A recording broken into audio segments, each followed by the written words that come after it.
This is all affected areas.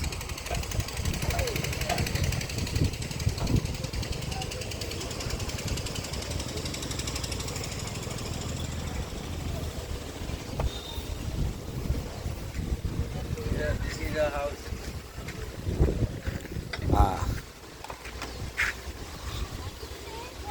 இதான் உங்கள் வீடாம்மா? ஆ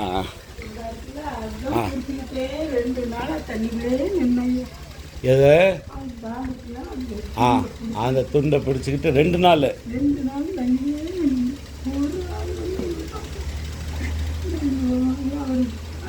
செத்து நடந்துட்டு பிறகுதான் என்னை வந்து வாடி வந்து காப்பாற்றுறது. தாத்தா இறந்து போயிட்டாலும் நடந்து அழுதுனேன், பாவியா என்னை காப்பாற்றுலையே அப்படின்னு.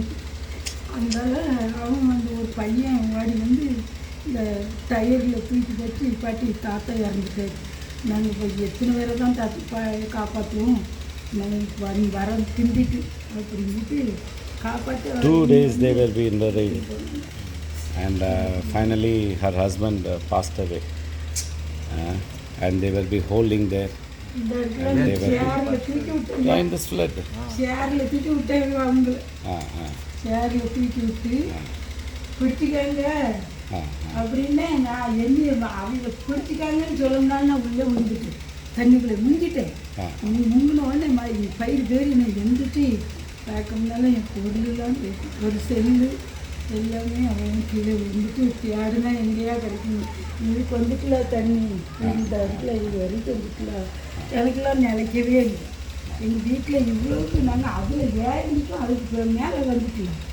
ஆனால் எங்களுக்கு கதவுக்குள்ளோடையே தான் வந்துட்டு இப்படி உள்ளுக்கோடி அங்கே வசக்கோடிலாம் வரல தண்ணி, இவ்வளோ தண்ணி வந்துல நாங்கள் தூங்கிடலையா தெரியுது. அப்படி இல்லைன்னா நான் எப்படியாவது என் புருஷனை காப்பாற்றிருக்கேன். இப்போ நான் ஒத்தையில் எனக்கு அந்த பிள்ளை இல்லைன்னா நான் செத்தேன், அவர் கூடவே நான் சேர்ந்தேன். அதுதான் மட்டும் காப்பாற்றிட்டு கிடக்குது. என் மருமையும் நல்ல மருந்து, என் மருமகனை ஒரு குறை சொல்ல முடியாது, அவளையும் ஒரு குறை சொல்ல முடியாது. கடவுள் நடத்துவாருமா. மறுபடியும் உங்களுக்கு பேர பிள்ளைங்க பார்த்து சமாதானத்தை ஆண்டவர் தருவார். மகா ஒரு பிள்ளை அவளும் என்னை நல்லா பார்ப்பாள். என் பேரன் அவங்க அவளுக்கு பார்த்தவங்க நல்ல ஒரு பொட்டை பிள்ளையும் ஒரு ஆம்பளை பிள்ளையும் இருக்குது அவளுக்கு. கோயம்புத்தூரில் இருக்கா, இரும்பு கடை போட்டிருக்காங்க. அதுக்கு ரொம்ப கஷ்டப்பட்டுட்டாங்க முதல்ல கடை போகிறதுல. இப்போ கொஞ்சம் பரவாயில்ல இருக்காங்க.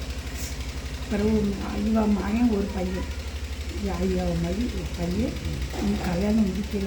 40 தான் கல்யாணம் முடிச்சு ஒரு பையனும் ஒரு பொண்ணு. அதனால் வேண்டாங்கிட்டாங்க. கொஞ்சம் ரெண்டும் போகணும், நல்லா வச்சா போகணும் சொல்லிட்டு சோகம் பண்ணுவோமா. உங்களுக்கு ஐயா இல்லாமல் போனது உங்களுக்கு பெரிய பாதிப்பு. ஆண்டவரே, பார்வதி அம்மா தானே? இப்போ நான் இங்கே வந்து இருக்கிறதாங்க வருது. அங்கே இருந்து என் மருமகன் இங்கே இருக்கான்னு வச்சல அப்படின்னு கேட்குறேன். ஏய் தம்பி இது என்னது?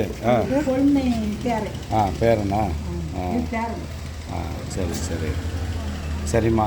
கடவுள் எப்படியும் தருவார், நடத்துவார். சரியா? சோகம் பண்ணுவோம். ஆண்டவரே, பார்வதி அம்மாக்காக செபிக்கிறேன். ஆண்டவரே, கணவரை இழந்து அவர்களுடைய கஷ்டத்திலே சமாதானத்தை கொடுங்க. ஆண்டவரே, அவர்களுடைய துக்கம் துயரம் எல்லாவற்றையும் நீக்கி இந்த குடும்பத்துக்கு ஒரு ரட்சிப்பை கொடுங்க. ஆண்டவரே, நீர் தருகிற சமாதானம் இந்த உலகத்திலே எல்லாவற்றையும் விட பெரிதானது. இதுதாமே இந்த குடும்பத்துக்கு இறங்கும். ஆசீர்வதியும் இயேசுவின் நாமத்தில் வேண்டுகிறோம் பிதாவே. ஆமென். அம்மா போயிட்டு வரேம்மா. சரியா? வரேன், கண்டிப்பாக வந்து பார்ப்பேன். சரிங்களா? ஓகேம்மா. ஓகே. கூப்பிடுன்னா